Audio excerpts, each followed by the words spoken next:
Hello and welcome to this introductory video on how to answer equation questions in physics. For years we've focused teaching on the solving of equations and the different methods for doing this. I even had one of my own methods years ago when I was teaching in Glasgow.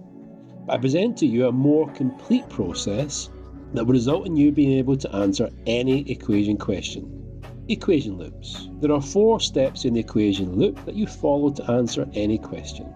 First, read the question and find out what the target variable is that you're required to find. Although not a guarantee, there is often a space for your answer that has the target written. But I recommend you practice finding the target as you read the question. Next, you need to list all the variables included in the question. Sometimes you may get more than you need, but list them all the same. At this stage, I recommend you do any units conversions, for example, centimetres to metres or milliamps to amps. Now we get to the part that teachers often take for granted, but it is a skill that you should practice. You need to choose the correct equation from the equation list. This should be the equation that includes the target and the variables that you've written down. Finally, you need to solve the equation. This will get you back to the target and you have completed the loop. Let's see how this is applied to a real GCSE question. In this question, the target is the potential difference across a resistance. So we write down V equals question mark. Next, we list all the variables from the question.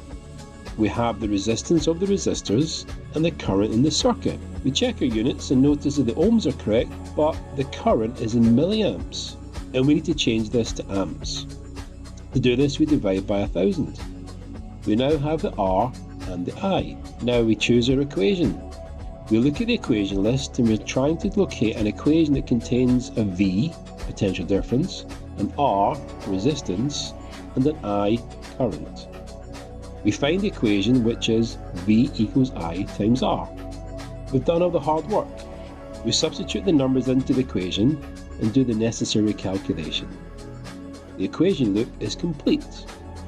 We have solved the equation to get back to the target. Here's another question.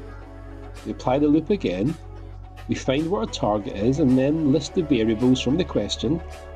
We check our units and notice that we need to change the length from millimetres to metres. This requires us to divide by 1000. Here, we need an equation that connects magnetic flux density, B, force F, current I, and length of wire, L. The equation that will find us the answer is F equals B times I times L. But here, the problem that we face is that we need to rearrange the equation. I recommend that we substitute the numbers into the equation first, then solve for the target. Let's do a final question and skip some of the explanations, so it's more realistic in how you would do this in an actual exam.